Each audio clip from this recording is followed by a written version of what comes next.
তরুণদের ইংরেজি ভাষার দক্ষতা ও সৃজনশীলতা বিকাশে আয়োজন করা হয়েছে 10ম national English carnival.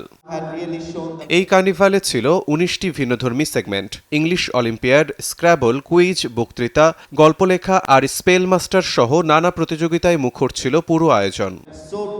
Notre Dame English ক্লাবের আয়োজনে 3 দিনব্যাপী এই কার্নিভালে অংশ নেয় দেশের প্রায় 100 শিক্ষা প্রতিষ্ঠানের 2000-এর বেশি শিক্ষার্থী। এগুলো আমাদের যোগ্যতা, কনফিডেন্স লেভেল আরো বাড়াচ্ছে, তো এইসব কার্নিভাল আরো হওয়া উচিত আমি বলে মনে করি। প্রথমবার এরকম একটি ন্যাশনাল টাইপ ফেস্টে অংশগ্রহণ করছি এবং আমার স্কুল থেকে যেহেতু আমি রিপ্রেজেন্টেটিভ হিসেবে এসেছি, আমার এটা খুবই একটা আনন্দময় সময় গিয়েছে। এখান থেকে নানা ধরনের ওয়ার্ড পাজল, যেমন ওয়ার্ড শিখতে পারছি আমি অনেক নতুন আর টিম ওয়ার্ক প্লাস অন্যান্য বেসিক জিনিস আমি শিখতে পারছি, যা আই থিঙ্ক আমার লাইফের মধ্যে সামনে খুব কাজে দিবে। ভালোই লেগেছে, এখানে সবার সাথে সব কলেজের সাথে পরিচিত হয়েছি অ্যান্ড অনেকগুলো ইভেন্টসে পার্টিসিপেট করছি, so it was quite exciting.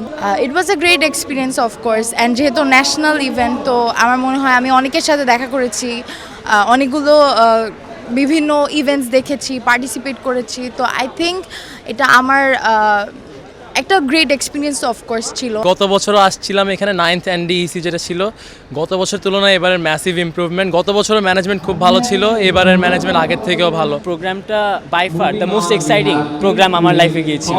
এত স্টুডেন্ট, এত হাইপ, এত এক্সাইটমেন্ট, এত মানুষ, ইট ওয়াজ জাস্ট এক্সালারেটিং যে এত মানুষের সামনে আমরা, এত মানুষের সাথে আমরা একত্র হব, আমরা পার্টিসিপেট করব, একসাথে মজা করব। It was a great opportunity to be here. এ ধরনের আয়োজন ভাষাগত দক্ষতা বাড়ানোর পাশাপাশি শিক্ষার্থীদের আত্মবিশ্বাসী করে তুলতে সহায়ক বলে মনে করছেন অভিভাবকরা। এই ধরনের প্রোগ্রামগুলো কিন্তু বাচ্চাদের ক্যারিয়ার ডেভেলপমেন্টের জন্য অনেক ভালো, কারণ আমাদের বাংলাদেশ নর্মালি সবাই জানে যে ইংলিশে তারা অনেক পিছিয়ে আছে। সেটার জন্য আমি খুব অ্যাপ্রিসিয়েট করতেছি এই ধরনের প্রোগ্রামগুলো আরও করার জন্য, যেন আমাদের বাচ্চাগুলো সত্যি ওয়ার্ল্ড ওয়াইজ সবাই তাদেরকে আইডেন্টিফাই করতে পারে যে হ্যাঁ দিস আর বাংলাদেশি। তাদের অনেক এক্সপোজার বৃদ্ধি পাচ্ছে, এটা উত্তরোত্তর হলে বাচ্চাদের মধ্যে আরও উৎসাহ পাবে এবং তারা ইংলিশ বিষয়ে ডিটেলস জানতে পারবে এবং বিভিন্ন জায়গায় তারা পার্টিসিপেশন করতে পারবে।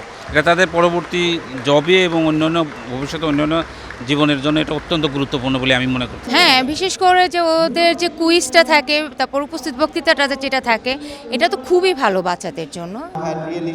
সমাপনী আয়োজনে প্রধান অতিথি হিসেবে উপস্থিত ছিলেন ঢাকা বিশ্ববিদ্যালয়ের ইংরেজি বিভাগের শিক্ষক ডক্টর বিজয়লাল বসু সহ আরও অনেকে।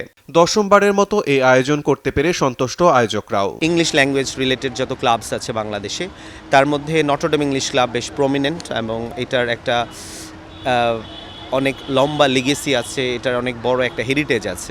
ইংরেজি একটা মাতৃভাষা নয় আমাদের, একটা অফিসিয়াল ল্যাঙ্গুয়েজ, কিন্তু এটা দ্বারা আসলে আপনি পড়াশোনা এবং আপনার চাকরি বাকরি বা ক্যারিয়ার যেটাকে বলেন, সেটার আসলে অন্য একটা গুরুত্ব রয়েছে। সেই অর্থে এই ক্লাব অ্যাক্টিভিটিসগুলো বাংলাদেশে একটু প্রমোটেড হোক, আর একটু প্যাট্রোনাইজড হোক, সেইটার বিষয়গুলো মাথায় রেখে নটরডেম ইংলিশ ক্লাব সবসময় বরাবরের মতোই এই অনুষ্ঠানগুলো করবে।